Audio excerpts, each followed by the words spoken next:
o'clock. It's just Tyson and Manu thinking dangerous thoughts. UAPs, price of groceries. Who knows what the show's about? Tonight we're talking comedy and what makes you laugh out loud. AI, tech, the end of our species. Or maybe we'll all be on robot leashes. Multiplanetary, is it where we're going? Or are the machines gonna eat me and leave Tyson frozen? At least he will be happy, frozen with his wiener up, and I'll do the show alone. There won't be any listeners, so I can say what I want. I won't get canceled, bitches. I'll just sit in my pants, in my britches. Nightly, Sundays, 6 o'clock. You found this little old show, it's called Dangerous Thoughts. We got a comedian on tonight, so get ready to laugh, and get ready to dance, and get ready to do talk radio.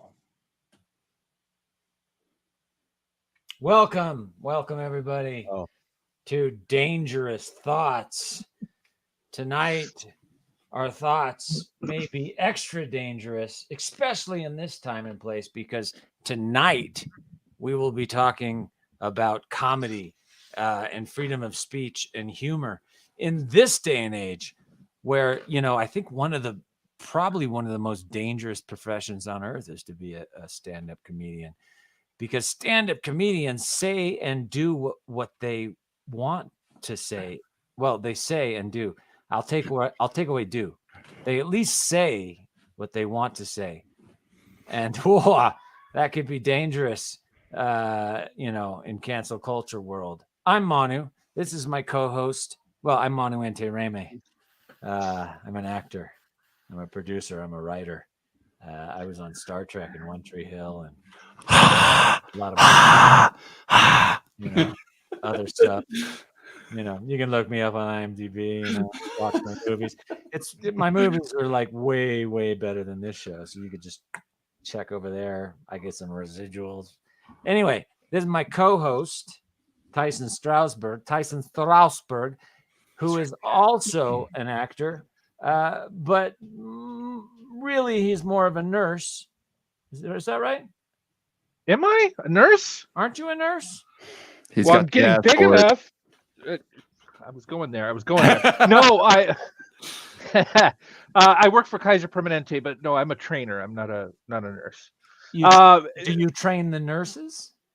I train nurses, doctors. I train all the employees in the art of labor management partnership. So how the frontline staff and how management and leadership, how we can work together to benefit the patient and members. So that's what I do. It's a wonderful job. Love it. You touched on something a second ago, and that's with the comedy. Yeah. And I know we have our very special guest star. I'm super excited about Erik Knowles. But you touched on something which is really, it got me because it's so true. I love comedy. I love laughing, love telling jokes.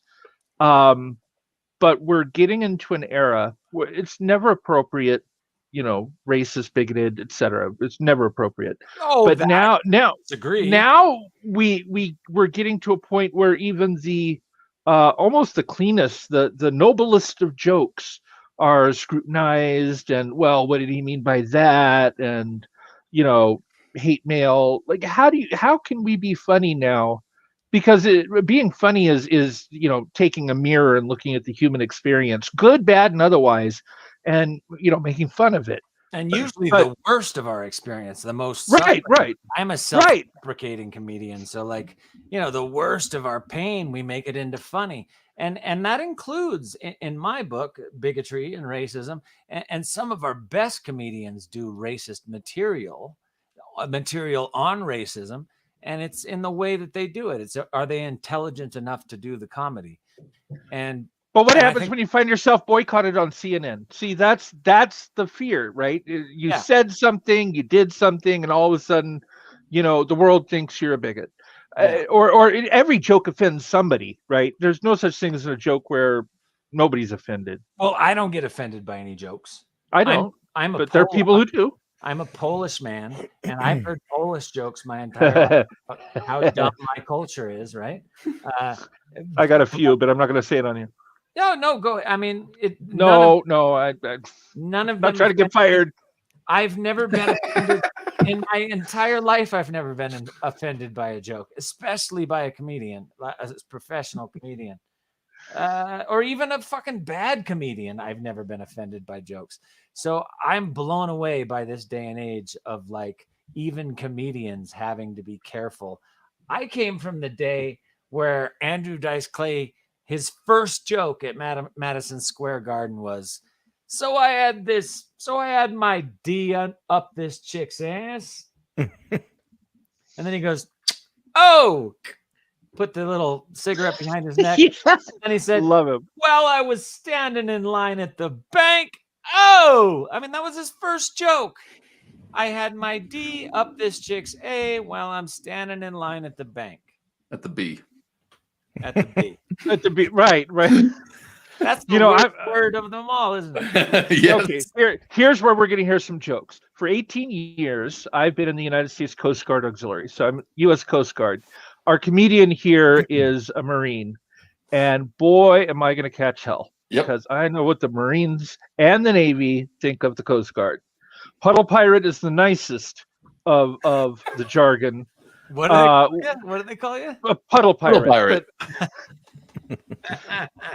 But he's gonna tear me a new one. I'm waiting for it. Well, that's a perfect segue. Let's bring on Mr. Erik Knowles. Erik Knowles is a stand-up comedian. He's been doing about 15 years. He's been a headliner. He tours all over the country. This is Erik Knowles. Welcome to the show.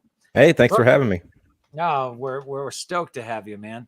Yeah. We've been wanting to talk about comedy and all its forms and all the different issues around comedy for a while now, and actually have a stand-up comedian there to comment on the jokes. You know what? Hey, Tyson, you got the video ready? Can we start with one of Erik's routines? Sure, Cassie. That's All right. I said the wrong fucking name. I'm sorry. Look, Mono, I know this is your show, but I have this video here that Erik sent me, and it's in like a portrait mode. So we're just gonna get rid of you real quick. I got in trouble the first morning of boot camp. The first wake up, I was the first recruit in trouble. He was mad because I had a boner. Took him right out of his little prepared speech. He's coming down the line like, today is day 1 of Marine Corps boot camp. Today we will begin to instill in you a sense of... What the fuck is this right here? There we go. There's one of Erik Knowles' bits. I found that very funny. You know what? Just like a week ago, I watched that classic movie by Kubrick. Full Metal Jacket. Yeah, Full Metal Jacket. What are you doing, Marine? What the hell is this? Yeah, he had a jelly donut. I had a boner. It was kind of the same thing.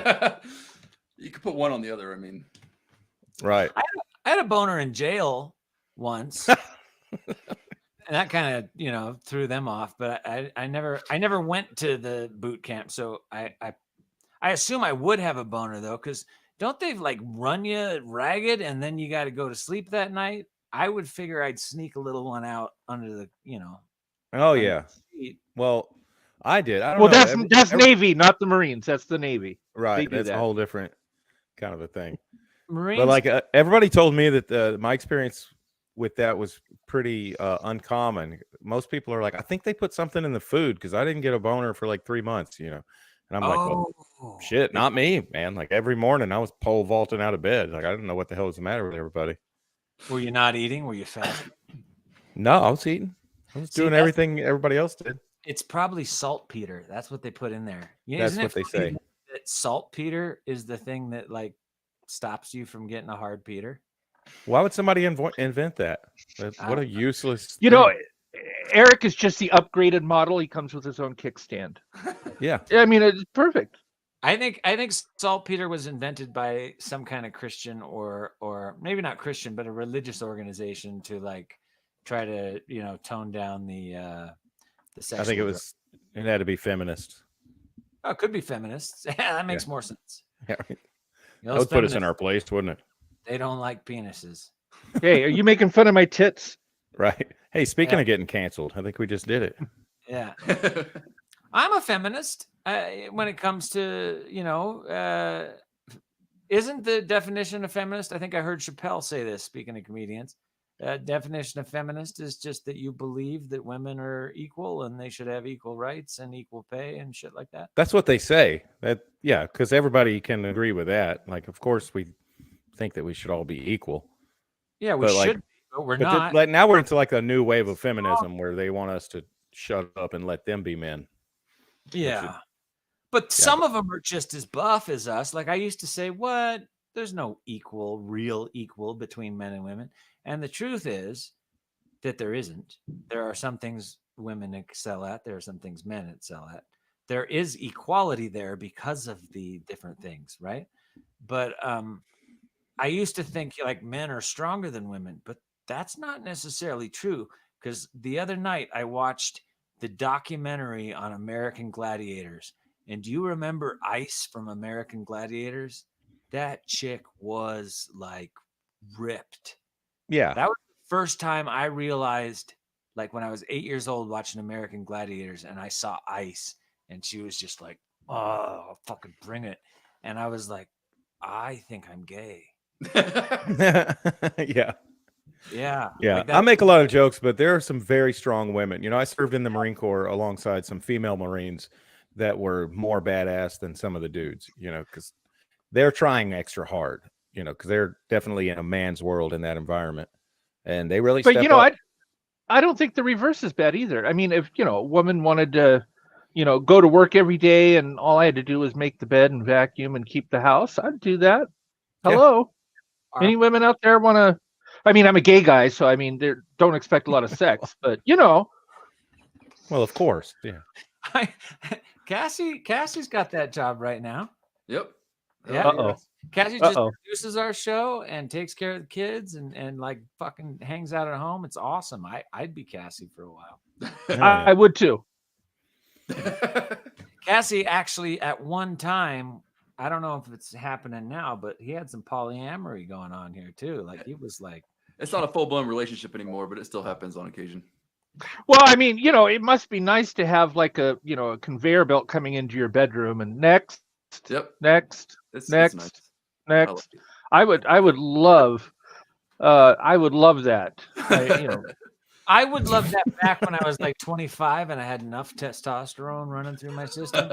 These days I couldn't handle a conveyor belt because I just, I can't hold my load like I used to. Oh, when you were 19 or 20, I mean, how did you couldn't stop, right? I mean, you were in math class and the textbook was giving you a boner. It's like, oh my God. Every 5 minutes, give me 7 minutes if at the most, and I'm ready. I'm in geometry and I'm looking at an obelisk and I'm like, These days, 45, I'm looking down at like this horrible foreskin that my penis hides behind. I wouldn't know. I might have been born a Christian, but my mother seemed to think I was Jewish. Oh, you got to cut off, huh? I didn't. My mother did. Thank you, Balboa Navy Hospital. Appreciate it. Can I have that back? May I? That's the fucked up thing. You can't. I hate that about operations in general. I want that piece of my body that they took, and they'll almost never give it back to you in a jar. No. Well, I mean, this was 49 years ago. If I asked for it now, they'd be like, sure. Well, dust. Yeah. Right. But yeah, I mean, I could use that extra quarter inch or whatever it is. Yeah. What happened to my body, my choice? Every millimeter matters in that department, my friend. Absolutely. Every millimeter. Absolutely. Oh, it's a bummer getting old. Oh. Yeah, I'm circumcised. I didn't get my son circumcised just because. Why not? Well, I don't know. He'll thank you for it. It's not part of my religion, and I didn't see any like health benefits, or it just seemed mean. Like I didn't even cut my dog's balls off. Like I'm not. I would feel terrible. So I just figured, you know what? If he gets older and he wants it, then I'll pay for it. But yeah, they say it really sucks because people get it done as an adult, but then like they remember the trauma of it. Like it's good to do it before you're fully online. Yeah. There's so many places now, states that are banning transition surgeries and transition hormones. Not, and I want to be clear about this, not to children, but to near adult teenagers, 16, 17, because and the theory is the older you become and the more your body turns into what you don't want it to be, the more harsh that treatment's going to be.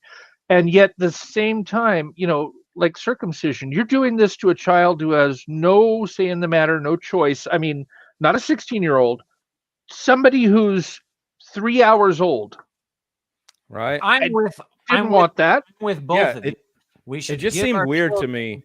The opportunity to decide whether they want to cut their penis off when they get old enough to decide whether they want to cut or the tip of their penis off, not going full trans. But like, I'll tell you, man, I think you made the right decision I do too. As an uncircumcised male, sex is better. It's better on the woman too. Rub it in, Manu. Rub it in. Because rub it in. I'll even give you a visual thing. So there's where it is. There it is. So there's like an uncircumcised, right? But with the circumcised penis, you got this little extra bit of skin there, and that allows the skin to kind of go up and back and up and back. So with the vagina and that extra bit of skin going up and back, it's a much smoother entry. Is it? I'm not going to be able to stand up for the next 5 minutes. Thank you for that descriptive. It's a much smoother entry. And also, when you chop off the tip of your dick, you're chopping off the foreskin. You're chopping off so millions and millions of sensory nerve endings. And the orgasm for the uncircumcised male is not as powerful as mine. The most sensitive part of course, we have to go into penises. So, all right. The most sensitive part of a penis, for all of you who don't have one, is the head of the penis. The foreskin's job is to keep it covered. This is going to sound gross. I apologize, but to keep Welcome to our show. Moist. These are dangerous thoughts. Right. It is protected. But when you remove that and it is exposed 24/7 to fabric, to everything else, it desensitizes. You lose a lot of the pleasure, of the engagement. And I just wish people. I don't know. People don't know. I don't know. No, it is. Because I've been circumcised my whole life, and every time anything touches it, it feels good. It's not. Imagine if it felt really good, but it could feel better, but you've never felt the better because it was never. All right, so I don't need it to feel any better. It's coming from the polyamory. I come fast enough as it is. Exactly. Like, there's no way that you're gonna have assembly line sex, as Red Baron is called it, if you're uncircumcised, because like if it was that much stimulation, I'd never be able to go through multiple women. Are you kidding? Like, oh shit. No, that's the thing. And I'll tell you why I have proof of this besides all the scientific paperwork I've been reading. It still feels good to people that have been circumcised. I'm not saying it doesn't.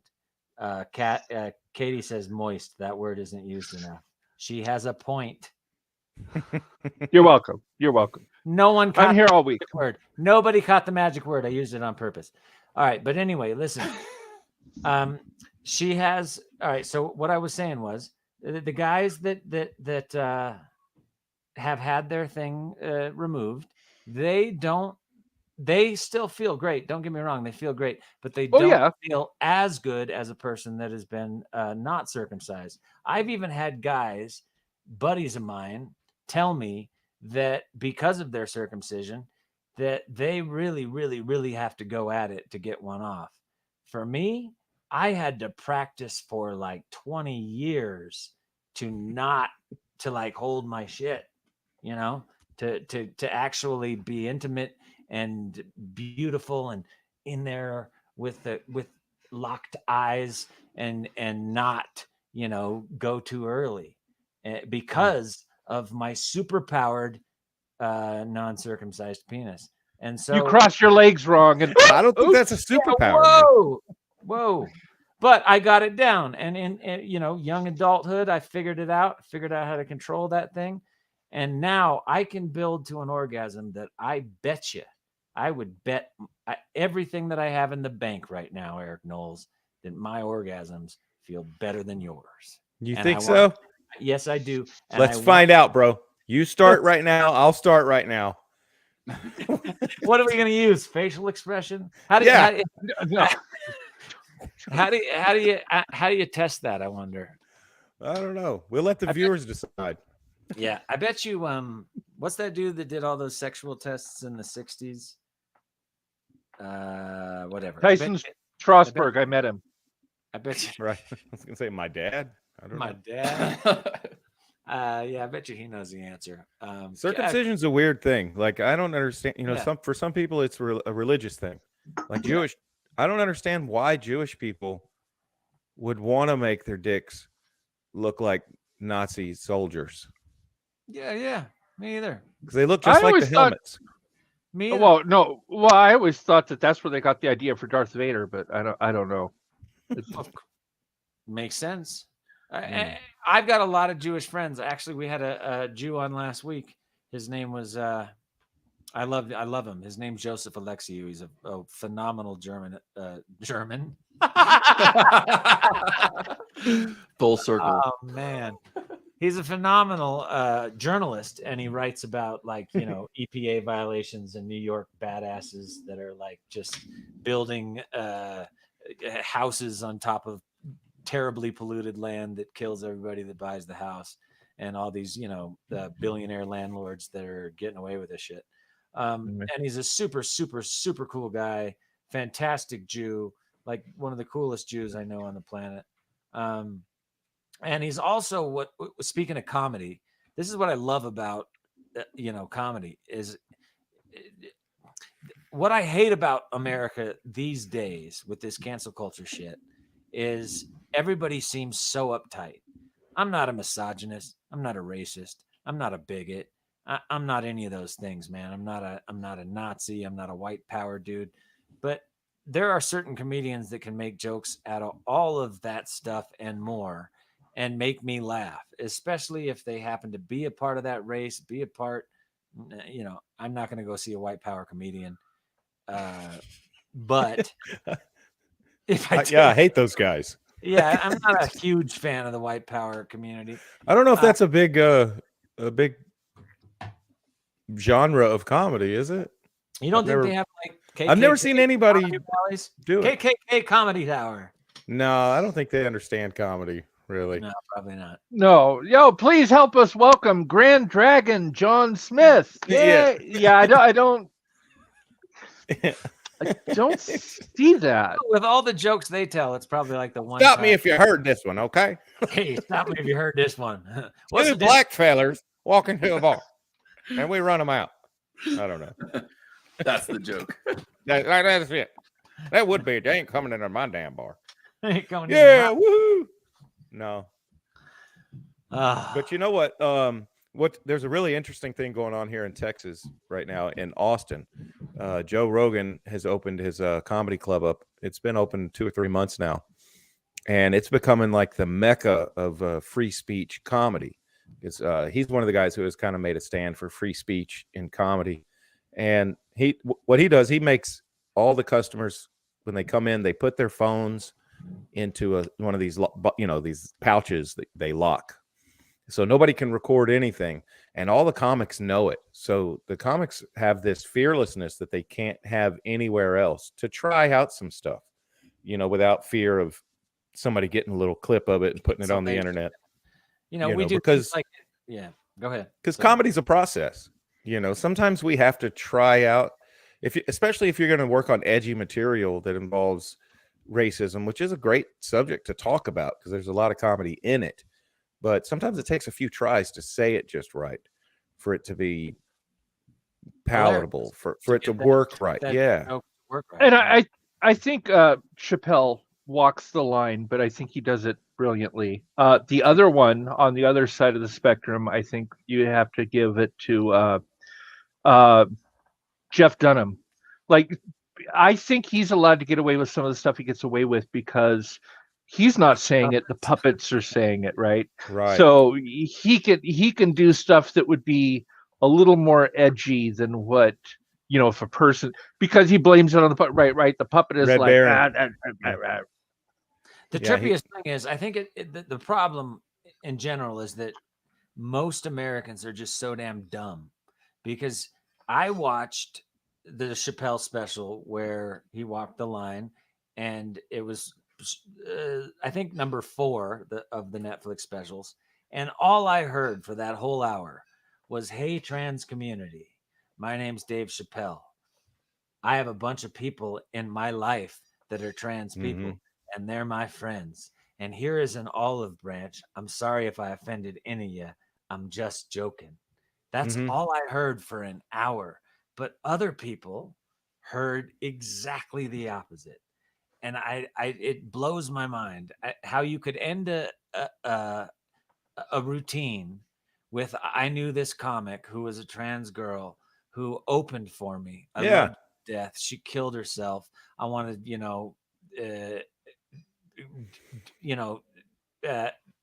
dedicate the last bit of my show to her, and to how hilarious she was, and to how she understood my comedy, and to how she went against her tribe, and her tribe slandered her and bashed her on social media to the point where she killed herself.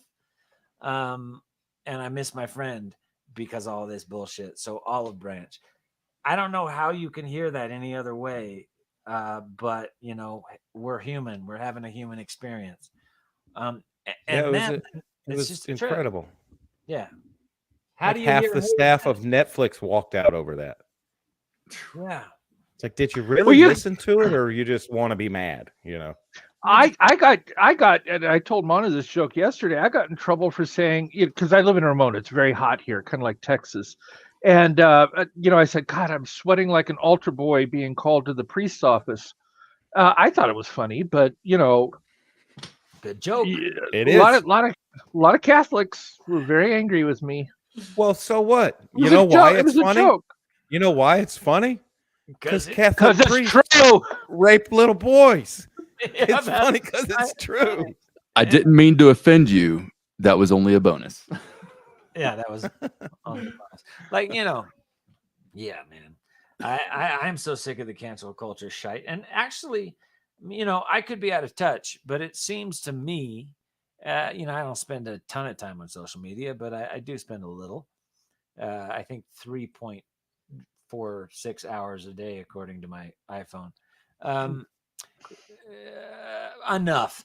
And I do think there's like a little bit of a backing up of this crap. I'm just going to sound like I'm bitching, but I got canceled from Star Trek because I pissed off the LGBTQ community, and I'm a bisexual dude. So it's crazy when your own tribe comes after you.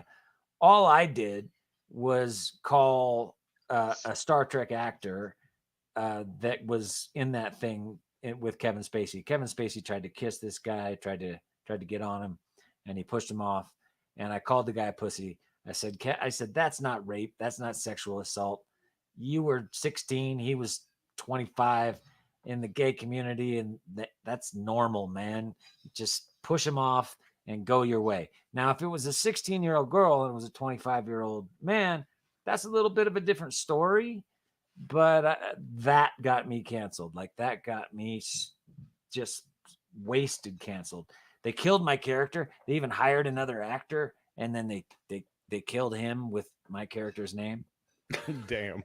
And the funny thing is, like, to me, is not that, like, there are certain people, like, Weinstein probably deserves what he got. Manu and Tereme, angry tweet one night. All I did was say some shit. I mean, Is that where you said it on Twitter? I said it on Twitter, yeah. And we all say stupid shit. And Twitter seems to be the space that you can get away with the most stupid shit. But it was right at the height of the Me Too movement. Yeah. Right at the height of it. Timing What's is everything. What's that have to do with Kevin Spacey?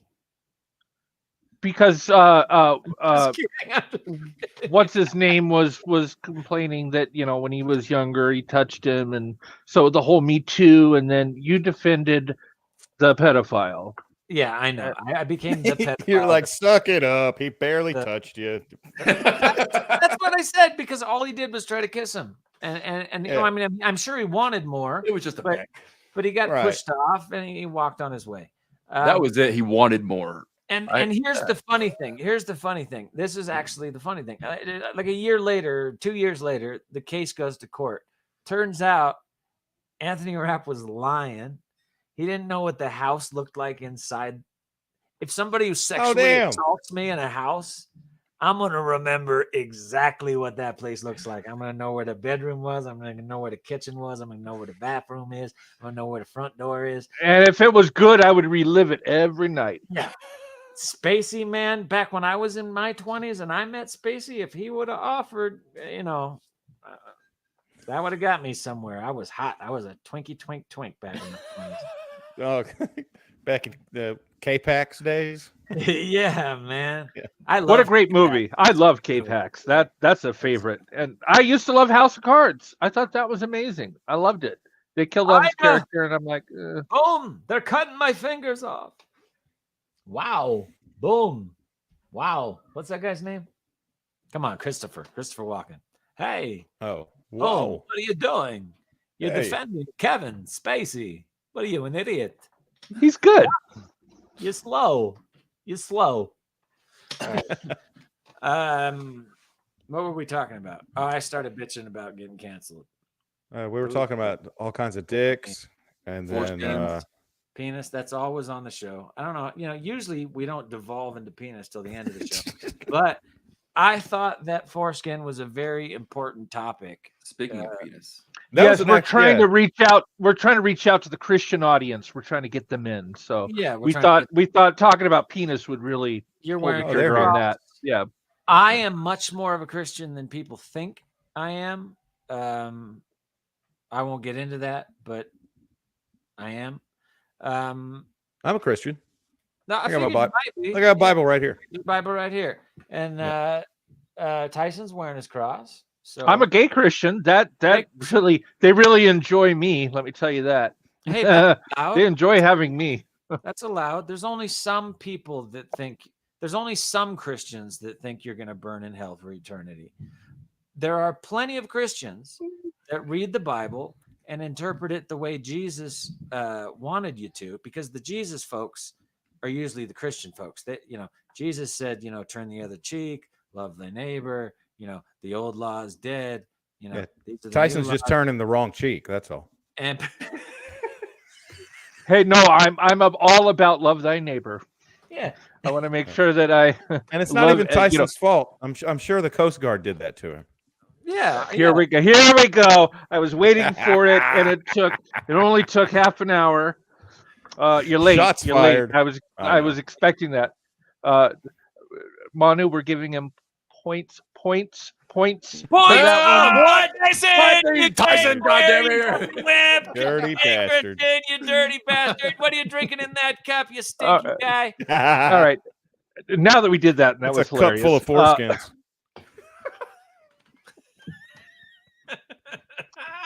Let me get a refill. Hold on. Look, interesting circumcision fact. You know, when they cut the foreskin, and that piece that they cut off and throw away, you know what that's called? No. That's the schmuck. Calamari? Schmuck? When somebody calls you a schmuck, that's what they're calling you. Unnecessary dick skin. An unnecessary dick skin. Okay, so I thought a schmuck was always just a penis, but that must be a putz. A putz is just a penis. That's your putz. That's the whole thing's the putz. And a schmuck is the unnecessary part. Yeah, it's a Jewish word. I love the Jewish phrasing. You gotta love Yiddish. Yiddish is the best. Yiddish is the best. And they get away with saying you cock or you dick, you putz. People don't even know that. Stop being a putz. Oh damn! Stop You're acting like a schmuck. Have you? But I don't know how you couldn't say that as like an American Christian. You disregarded foreskin. It just doesn't. That would be pretty rude. As good as schmuck. Yeah, when they do it, it's cute. Yeah. Let me ask you how. And this is a horrible question to ask, but I'm going to ask anyway. Eric, how old are you? 45. Me too. Oh, Yeah. So is Manu, and I'm 49, so we're only a few years apart. So maybe this will make sense. There was a time 10, 15 years ago when my parents, much older in their 70s, trying to use the internet, and okay, that's a URL, that's www. They couldn't understand, and I'm trying to explain it to them. And now we have like the AI and all that stuff, and all of a sudden I become my parents. Like, I don't understand it, and I've got this Gen Zer, talking down to me the way I talk down to the older people. When it was each generation.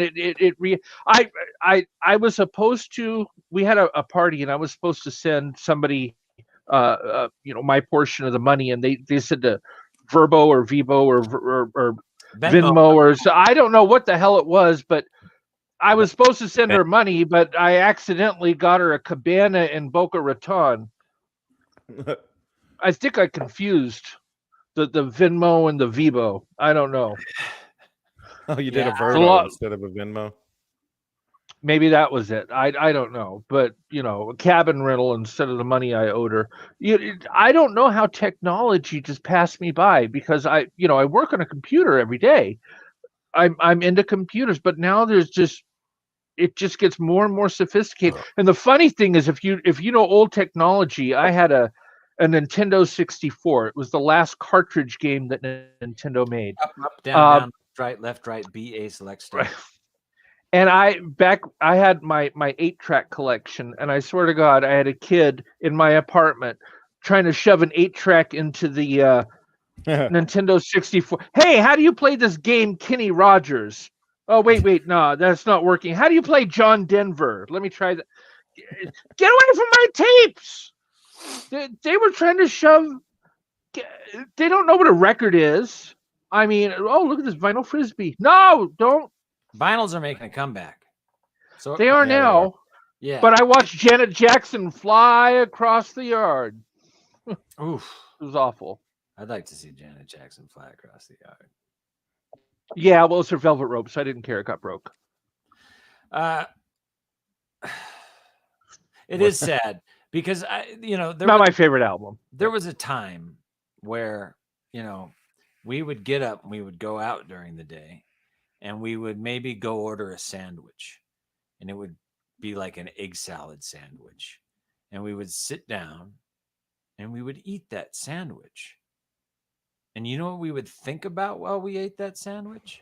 About how 2 hours later you'd be skywriting if it was egg salad. That's what you were thinking about. Maybe I'd be thinking about that. I'd also be thinking about how good it tastes. And I'd be thinking about just nothing. We don't do that anymore.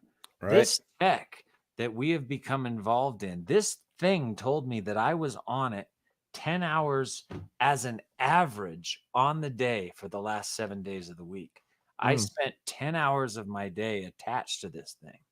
I think it's the beginning of the death of society. Not to change topics from the comedy to the dystopian death, but I think it's the beginning of the death of society, because nobody has time to think anymore. Nobody has time to know who they are. We're constantly, answering the beep. Whether it's an app or a Facebook app or an email or a phone call time used to move slow. We used to have these like things, and they were called, if you really, really, really needed to call somebody, they had these things, and you got quarters and you put them in. For the kids listening, they were payphones, and you would talk. Otherwise, the world moved slow. And the world moved at a pace where we could breathe and we could chill and we could make incredible art. There were incredible movies made in the 80s without cell phones. I don't know if you guys can see this. I'm going to move for just a second. But this right here, this is a turntable. Nice. A record player. That's a record player. Yep, and I got one those are record. Yeah, but I watched my niece, who had never seen a record player. I put the record on, I put the needle, and the record starts to spin, and she's like mesmerized watching this, and there's music coming out, and because the only thing she's ever, my niece is 4. I think she's 4 years old now. This is where music comes from, right? It comes from this. Yeah. I've never seen music come from I've never seen music come from a spinning plastic disc. No, I'm glad that vinyl's making a comeback, because I still think that vinyl is, and we're just a bunch of old guys bitching now, but vinyl is probably to me the best sound of any music. Oh, Hear about this lost. Who would have thought that those were the good old days? You know, who would have thought we would have looked back at the 80s and been like, man, this was great. You know, when we could stay out on our bikes until the street lights came on with it, you know, and that sounds boring to our kids, but it was freedom. It was freedom. And you talked about how technology was kind of enslaving us now. And kind of. And, well, it is. Yeah, that's unarguable. You know who tried to warn us about that, right? No, who? Ted Kaczynski. The Unabomber. That was what his whole manifesto was about. I don't know how sending bombs in the mail was going to solve that. I don't know if he was right about the way he went about it. Yeah. I think he utilized technology to do it, though, because those were sophisticated, technologically sophisticated. His bombs were awful. I mean, they should have some of them. Some of them were. I mean, they got better, but he had some. Or who's the Apple guy? Why didn't he get a package? The iPhone guy. Oh, Steve Jobs. Steve Jobs didn't get a package. Like, who did he bomb? Like a postal worker got killed? It was like 7 failures to begin with, and then finally he got a couple people, and then they got him. Yeah, like, well, he was like freaking Wile E. Coyote. Like, just kept trying with his Acme bombs that didn't work. He was. Well, you know it's bad when you have a boulder coming down. You open a martini umbrella. Yeah. But Kaczynski, you know, and then I think his neighbors caught him too, because like he was like messing. What neighbors? I thought he was in a cabin, you know, in the middle of the wilderness. He was snooping around, you know, messing with his neighbors' stuff that he didn't like, or his neighbors were riding motorbikes or making too much noise, so he was like sabotaging their cars and shit. And then they finally went, you know what? There's something a little creepy about Ted. And then they sent some people over to Ted's house, and they found out. And I'm glad they caught him. But he was right. They have enslaved us. They sold these things to us as a convenience maker. They will make your life more convenient. Yes. And I didn't he just die? Stressed out. I talk about this in my act all the time. I think he just died. Yeah, like in the last couple of weeks, I imagine. Yeah. Give us something. What do you mean? You know what? Actually, well, coincidentally, I talk about Star Trek too, because when I was a kid, I used to watch Star Trek with my mom, you know, the old school Star Trek with Captain Kirk. And I loved watching it because it made me feel hopeful about the future, you know, because on Star Trek, everything worked all the time. You know, they always accomplished the mission. Now, here we are, 2023. You know, I thought by now it would be just like Star Trek, where everything was great. Now we have these phones, these little cell phones. And they don't sell them to us like this. We got to buy a case to go over it, because it comes like a little slippery bar of used soap, you know, just thin, slick. You know, we're always dropping it and breaking it. We got to have these protective things because we break the thing all the time. On Star Trek, they had handheld devices. Nobody ever dropped one. You know, there was never an episode where Captain Kirk is like, Stardate 4. Oh, son of a bitch. Oh, shit. Right. It went right in the water, Scotty. What do we do? They spend the whole episode trying to solve that problem. It was because it was a flip phone, and because it was a flip phone with Captain Kirk. Yeah, his flipped out. Yeah, he had the old flip phone, and they should have stuck with that, because with the that's flip where it phone, should have stopped. Absolutely, you know that you got to grip that thing to flip it. But now, when they took away the flip phone, it's there's not, you know, you're just going for your phone, and at the time of flip phones, they had internet, kind of like you could check your email, but it took a while. It wasn't where everything is instant. Like I say this in my act too. This is scary as a parent, as a kid, as a guy who's raising kids. I have two kids that are 6 and 11.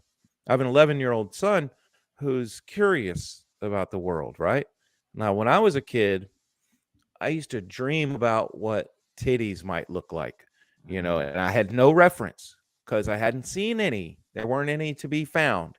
I used to try to visualize it in my head. They were just smooth, like Barbie boobs. You know, I had no reference. You know, the first time I saw titties with nipples, I was disappointed. I was like, what the hell is that in the middle? Yeah. But like my kids, my son saw titties for the first time by making a wish.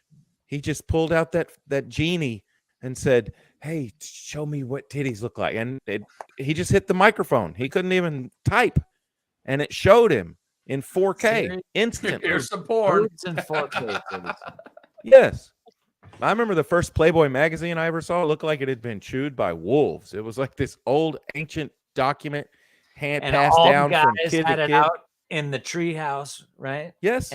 And we shared it. It was all stuck together, and it was amazing. It was the best summer of my life. It was like the Goonies, but with titties in it. Them down there. Yeah. The first titty I ever saw, I was 1 hour old.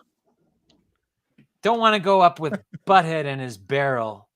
Goonies for life. Yeah. And I remember when I was 1.5 years, that restaurant closed. What restaurant? The Goonies restaurant? Your mom.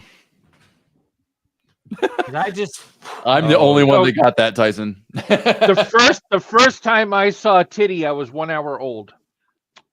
I got it now. And when I was 1.5 years, that restaurant closed.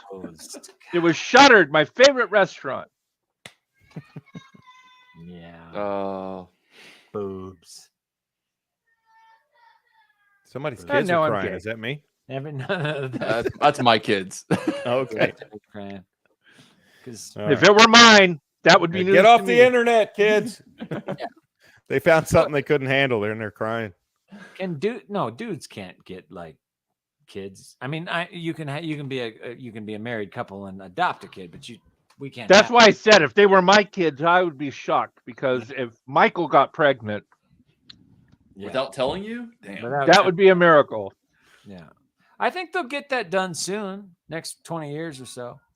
I don't know. I might actually be. Although I might be pregnant with a lager, maybe a Pilsner. Yeah, not a baby. Maybe both. All right. So what time is it? Oh shoot! The show's almost over. Look at that. We started 10 minutes late. We are 47 minutes in. Yeah. Do we have anything else to share? Is there any people standing by that want to? There are people. There's 2 people I believe that want to show up, but I've been having them hold off. Well, if you're available, come into the studio now. Yeah. You've been holding them off. Yeah, the last 10 minutes you said, and we're running late. You jumped the gun on me this time. I jumped the gun on you this time. Speaking of old stuff, do you guys remember this? Man, this is it's so professional. Pez dispensers. Pez. Right. It's a Pez. That's one of the early things. Ice the Gladiator and Pez dispensers. Those were 2 of the first things that got me horny when I was a kid. Yep, and ice could have peeled your head back and made you a Pez dispenser. Just peel the whole head back and just pull it out of there. I don't bother with the dispenser. I shovel these in. Yeah, Ice may have been the first trans woman, and we just didn't know it. No, Ice is still hot. I watched the documentary. She's like 48, maybe 50. She doesn't look it. Really? And she's still gunned up, and she's got tats, and she's gorgeous, man. She's a lesbian, so she wouldn't be into me or Eric or anybody. She might like me. I'm girly. You're girly, but you're not girly. You're like a bear. Come on. Bare-chested, not bear. No, I had one. My whole life, I had one chest hair, which fell out actually recently. We had a burial. His name was Cornelius. I loved him. I miss him. Yeah, man. Cornelius. So what'd you do in the Coast Guard, Tyson? What was your job? What did you do in the Coast Guard? Or you're still in the reserves, huh? Auxiliary, yeah. Search and rescue. Is what I did a lot. I did boating safety, boating security, did land patrols. Now I'm into radio guard, which let me turn the camera a little bit. You can see the radio stations I have here. So I do a lot of the radio guard, which you know. Ooh, let me push that back. My face is just too big on that camera. So I love. I'm also a ham radio operator, so got my ham license. That's cool. Yeah, I've gotten to entertain the troops quite a bit in my career, so I've been all over the world doing that, and I've gotten to learn that I know the Coast Guard isn't really. I don't like to make fun of you guys because I know that you guys put in work too, and a lot of Coast Guard guys get a lot more trigger time than a lot of Marines. You know, chasing drug dealers and doing all kinds of cool stuff. Oh yeah, yeah. They do. Thank God I'm auxiliary and not active duty. I can't handle that. I have a 40-hour-a-week job, so it's auxiliary is similar to reserve. Similar. Right. Did you spend time though? You spent time in the Coast Guard on active, didn't you? Yeah. I got 2 stripes on my shoulder. I get saluted. 18 years though. I mean, I earned them. Don't get me wrong. 18 years? Yeah, I'm still in. 18 years. I joined in 05. When did that thing happen where they sent you under the boat to get the crap out of the Oh my God, that story. That all you had to do was put the propellers up. All right, Operation Sea Dollar. Here's what happened. Sand Dollar, Operation Sand Dollar. We were out, we were towing a piece of debris out of the channel. It was huge piece of debris. And I was on a 33-foot twin screw inboard, and we were towing this debris out. And, you know, as we were towing it out of the channel, we came upon an area where we had to slow down. And the debris we were hauling, you know, the boat slowed, but the debris kept going. And what that did is it made the line that it was tied to bow, hammock, and it got caught in our propellers. So we had, as Coast Guard, we had an Oscar on board. An Oscar, for those of you who aren't in the military, is a dummy that we would throw overboard and use to practice, you know, man overboard procedures, search and rescue, etc. Oscar, they're called Oscars, and this was a very modest Oscar. He had swim trunks on. So I took Oscar and I went down into the bilge, and I took off my uniform and I put on Oscar's swim trunks. And I went up above, and then I jumped into the freezing fucking cold San Diego Bay water, which I still needed a tetanus shot afterwards. Went under the boat, and I'm under the boat. And now, mind you, a boat bobs like this on the water, right? I'm under the boat trying to undo the line. So my head is getting smacked over and over like bumps on my head. I'm not making this a true fucking story. Finally got the line undone. Finally. And we went underway. We put the debris. There's a kind of a debris corral where debris in the water is put, and we put it in there. And then patrol's over. We're ready to go home. The coxswain takes the boat and he puts it up on the trailer, and he pushes a button on the control panel. And I swear to fucking God, these engines go right out of the water. And I'm standing at the stern of the boat, and I see this happen, and I look at the coxswain, and I said, "You mean these goddamn things come out of the water?" Somebody had to know. I've got concussions. Somebody knew. Somebody knew and was you were getting hazed. That's all that was. Yeah. Well, his excuse was, you know, I didn't even think about it because we never push that button unless, you know, we're trailering. So it just never dawned on him. But I got dawned on 1, 2, 3, 4, 5, 10, 20 times on my head. It was awful. Nice. I love it. Nice. Well, thank you for your service, Tyson. This is why I'm a little touched today. I think I got I was brained, you know, as an ensign. I really got it. All right, so we have a guest, Katie. We have Katie. Katie. Good morning. There's my Katie. Hi. Are you calling from England? Yes, it's just gone 3 a.m. here. Oh, You're nice. a hardcore girl. Wow. Yeah, the joys of insomnia. Thanks Sure. for tuning in. Oh, I always do. You got a question for Erik Knowles? You got a statement on comedy in general? Well, I have both. My statement is that I put it in the comments on YouTube, but the human race is turning into a bunch of snowflakes. Yes. He used the word. I thought Erik was going to use the word. Oh, no. I've been holding it back all night, man. It really pisses me off because comedy is comedy. It is meant to lighten the mood. I mean, okay, don't get me wrong. Sometimes I can inject a little bit of comedy into the most inopportune moments and the most inappropriate moments, but it has to be done sometimes. And sometimes people do it without realizing.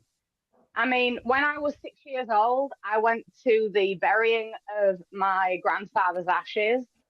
And because I was only 6 years old, I didn't know any better. And during this like solemn service, I just turn around and I just says, "How can Granddad fit in a box that small?" You know, the best comedy is laughing. The best comedy, you know, does, you know, look at the misfortune of somebody else, right? We relay, you know, just like I was telling you, my misfortune of jumping in and getting my head smacked and then the fucking engine's coming out of the water. I'm like, God damn it. Like that's funny. It was a real, true, honest to God. And some of the best comedy, some of the best stuff is the retelling of true events. Now with a comedic spin. Chappelle says everything is funny until it happens to you. Well, then it's funny to everybody else.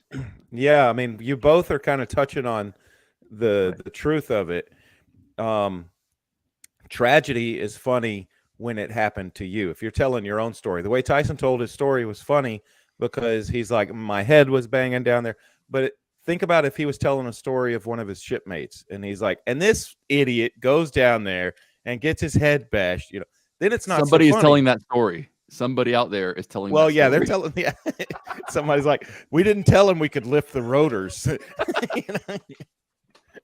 Yeah, but it's funny when it happens to you because in order to see the comedy in the world, a comedian, our job is to kind of point out what's funny and what's different and what's peculiar in the world. And to be able to find these things and to see them, we have to be able to see what's funny and different and peculiar in ourselves. And that's what people connect with. When somebody's watching a comic and he's telling a story, they like to be able to relate to it. The best jokes are the ones that make you go, oh yeah, I've seen that 1,000 times, but I never thought of it like that. You know, that's happened to me too. That happens to me all the time. You know, the magic is empathy. It's empathy. Their ability to connect to that situation and a time when something like that or you know, they can imagine an experience like that. Mm-hmm. You know, everybody's been humiliated, everybody's been sad, everybody's been, you know, we've all experienced those range of emotions. So a comedian, when he taps into a particular experience that you as the audience recognize and see yourself in, that empathy, that makes it even more funny. Those are the successful comedians. That's why I don't understand who these people are that go to comedy clubs and then get offended. Right. They're missing the point. Because what are they doing at the club? That's why comedy feels good, is because it brings us together. It makes us all realize that, oh, you know what? We're all kind of the same, you know. But there are groups of people out there that don't want us to all be the same. There's groups of people that want to be special. You know, they want to be a special little snowflake, so to say, you know. And the job of the comedian is to show and remind humanity that we're all the same and we're all screwed up. And we all have these flaws. We all have shortcomings and we all fall short in some way. And that can be hilarious if we can just laugh about it. And that human beings learn. We fall flat on our face and we learn from it. And if we're not allowed to make those jokes, to fall flat on our face and not be canceled, then we can't learn from it. A true story happened to me when I told a joke. I said, a single guy walks in a grocery store with his shopping cart, gets a gallon of milk, loaf of bread, some canned goods. He goes to check out. He's putting his items up on the conveyor belt to check out.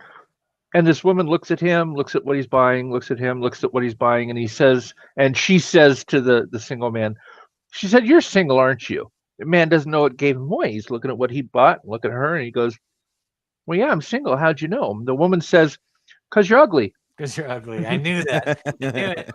Now, I told that joke, and it offended this woman. who was rather ugly. Well, Maybe that's why. But it what I'm saying, the point of that was that any joke, no matter how innocuous you may think it is, will offend somebody somewhere at some time. Somebody will be like, "Oh, that's not very funny." but never. But it's liked okay to it. be offended. It's okay to be offended.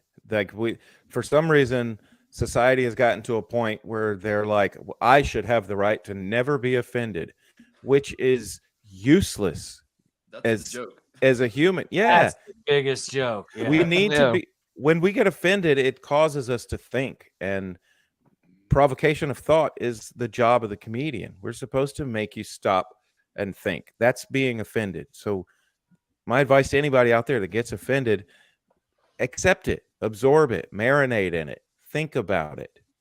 Think about why it offends you. Why did it offend me? There are comedians that make a living.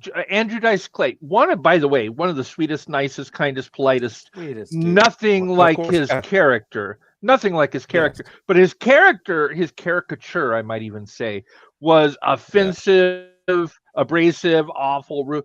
But maybe I'm just a bad person. I don't know. I found him hilarious. I thought he was absolutely hilarious. He was making fun of people like his character. Yeah, yes, you and millions of other people. I mean, he played Madison Square Garden.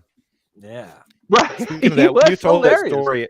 You told that story. It reminded me of when George Carlin played Madison Square Garden, and I forget which one of these hour specials it was, but his first joke was he walks out there and he says, "You ever notice all of these people that are protesting abortions are people that you would never want to fuck in the first place?" And everybody's like, "Whoa, that's the first joke? That's joke number one. Buckle up, guys. It's going to be a show." Yeah. Carlin was a master. Talk about the masters, man. Carlin was right up there. I mean, it started with the 7 things you can't say on TV, and then it became the 15 things you can't say, and then the 20 things you. Oh, I love him. There's so many great comedians that I wish were alive today to kind of explain to us what's going on. I think Carlin would have been a great guy to explain things to us right now. Have a great act on. Now I want to watch Bill and Ted. Yeah, Carlin, I just saw that. I just watched that. Why can't I think of his name? Not Eddie Murphy. Before Eddie Murphy, Chris Rock. No, the guy that smoked the rock and caught himself Richard on fire. Pryor. Richard Pryor. Richard Pryor was freaking hilarious and very descriptive. Zero. Talking about lighting himself on fire from smoking crack and running down the street. And the joke was, when you're on fire, people get out of your way. Yeah. Yeah, he was one of the first comics to really be honest about his experiences. Real shortcomings. And people connected with him because of it. Michael Jackson, same thing, but it was a Pepsi commercial. And I think that Robin Williams, later in his years, made fun of the fact that he used drugs and how that impacted him. But and Robin Williams is probably one of the greatest comedians in my lifetime. Oh, for sure. Just hilarious. For sure. That dude was constantly on. He had so much energy that I knew he was going to kill himself at the end of his life. He was all right. The dude had so much energy. He was on. Kidding. Yeah, I know, but he was on 24/7. 24/7, no matter where that dude went. I met him. I know a girl that did one of his movies. There was never a time that he wasn't entertaining you. He wasn't entertaining the people around him. He wasn't entertaining the lunch lady. When he was, it wasn't just when he was on the TV. Perfect example of that. By the way, you got to watch this clip. Look it up on YouTube. Mork and Mindy meet Robin Williams. I will watch that. In the TV show, you remember Mork and Mindy? That was a Robin Williams TV show. Mork and Mindy. I'm Nanu, Manu, Manu. Yeah. They go and Robin Williams is doing a show, so Mork and Mindy go to the Robin Williams show, and of course people who see Mork think he's Robin Williams because he is Robin Williams. And he gets into the dressing room, and then there's that double, where you have Mork and you have Robin Williams, and it's amazing. absolutely amazing. And they actually talk about, you never say no to anybody. You're always funny. You're always like, they have that literal discussion we were just having right now. You got to see that clip. It's wonderful. I also respect the dude because he took himself out the way he wanted to. I respect Hunter S. Thompson because he took himself out the way he wanted to. I have plans right now at 45. When I get butt cancer or when I get whatever the frick's going to take me out and it hurts really bad, I want to build like a 10,000 foot spike, and I want to jump with a gas mask at like 93 and one of those like squirrel suits that I can aim for that spike and see if I can all the way down the spike, like go out hard, go out the way you want to do it. Like there's these places in Oregon, there's these places in Oregon right now, man, where you who's going to finance all this? Well, I'm telling you, Tyler, come on. I'm gonna finance it. You can spend your life savings. We're looking for investors. You know what? For investors in Star Crew. Share dangerous thoughts with your friends. Gave more followers. Gave what's his name? Gave Hunter S. Thompson $1 million to put his ashes in a giant cannon and blow them off with fireworks all over his property. And Depp, he did that.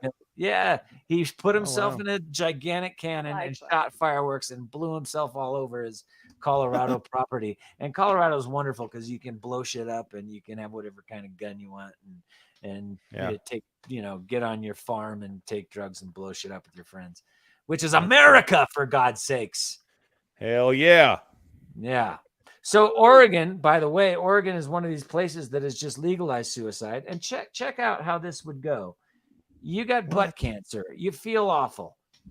Instead of getting taken to the hospital and getting $2 million worth of medical bills, well, you just die slowly and in pain 24/7.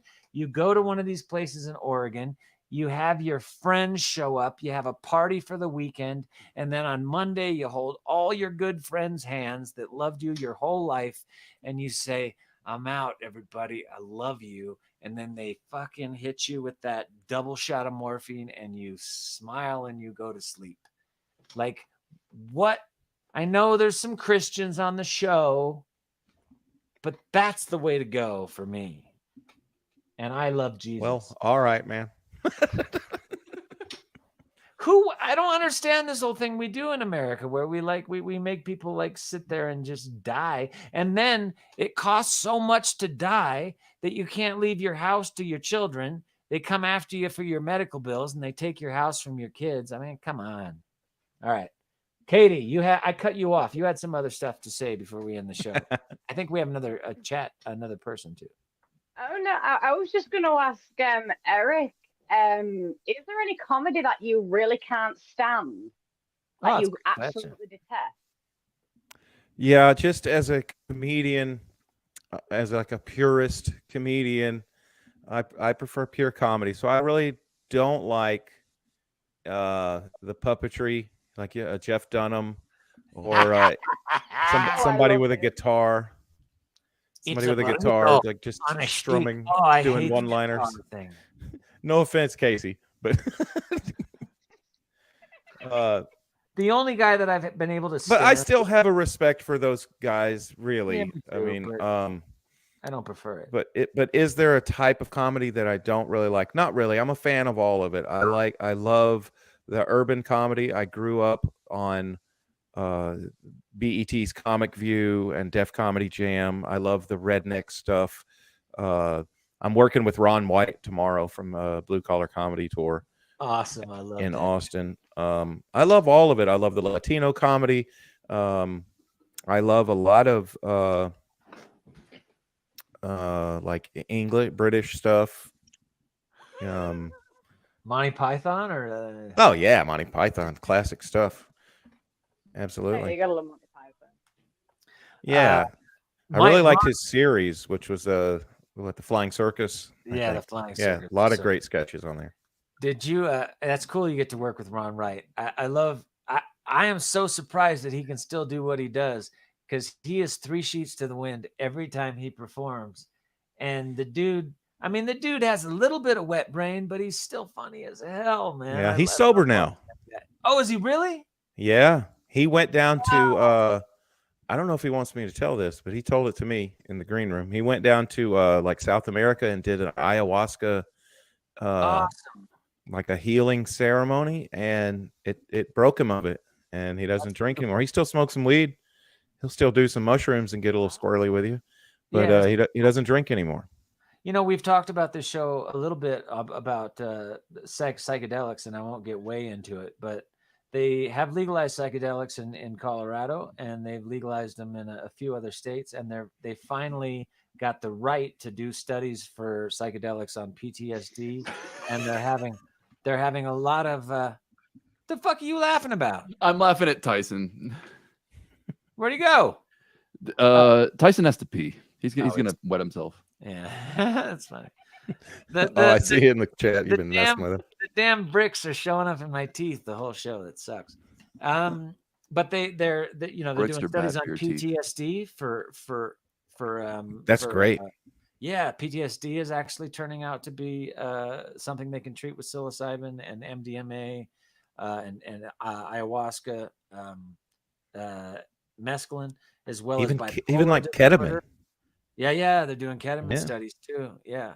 And MDMA is this drug, especially if you get it in its pure form, which is what these clinics are going to allows a soldier that has been through hell and back and has PTSD, has watched, friends of his die in his arms, whatever, the craziest, horrible thing you could imagine. MDMA allows you to feel that serotonin rush of love and disattach yourself from the moment, so you can speak and actually look at the moment from a perspective that isn't in it, and you're not trapped in that emotion, So they're doing all these great studies on these psychedelic. Well, I'll have to come up to Colorado, and you and I can do some studies. Man, you want to go to the first clinic with me and go in and do some? I think it'd be great. We should film that. That's a show. Yeah, and if you have any buddies that have PTSD, man, we could do a whole segment and we could actually do that. Yeah, that would be sick. I would actually really like that. Introduce them, interview them beforehand and afterwards, and talk about what they experienced, and then we can make that happen. Later, see if it helped. Yes, let's do that for sure. We'll be in touch, man. We'll be in touch. All right. Katie, do we have any other speakers, or are we Mala backed out on us because she didn't have her makeup. Wah, wah, wah. Wah, wah, wah. What? I didn't have my foreskin. Hey, now that's a serious issue. I don't know. Yeah. No, but I dig it. I dig it. I did this whole thing with no foreskin. She can't come home with no makeup. Yeah. But I see this is the reason for Dangerous Thoughts, and this is the reason we get together, because we're this show that is, a lot of people think is very liberal minded, and it's really cool to get an alt-right Christian comedian on the show and find places. Well, I don't know if he's alt-right. He might not be alt-right, but he looks it. Oh, you don't even know, brother.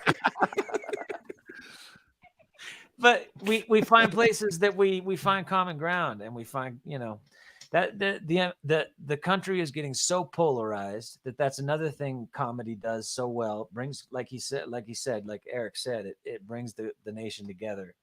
And it's really cool when we get, different opinions on the show and comedy on the show and different types of people on the show, so that we're not branded snowflakes every week. And then I'm an anarchist. Just so everybody knows. Yeah, I know. Well, you guys are a bunch of snowflakes, but you're. We have an anarchist, we have a Republican, we have a Democrat, we have gay, we have straight, we have. That is the great thing about Dangerous Thoughts is, yes, we explore these socially taboo subjects. That's why it's called Dangerous Thoughts. It's socially taboo, but we have them, and we do it in such a way that we laugh, we have a great time, we enjoy each other, and yes. Just like comedy, I'm sure it's going to piss some people off. I'm sorry, but it's Dangerous Thoughts. So look at the title, But it's great. It's great that we have these discussions because I'm having a great time. I'd love, I went and I saw a little bit of your YouTube, Erik. I just had to look. I couldn't. It was hilarious. Hilarious. I found myself. I'm like, oh my God, he's going to be our guest. I love it. Yeah, and Love maybe it. before we go too, you want to plug your YouTube or your Facebook or anywhere people can watch some of your stuff, get a hold of you, etc.? Yeah, you can find me on whatever your favorite platform is. My name's just Erik Knowles, Erik with a K, Knowles like Beyonce.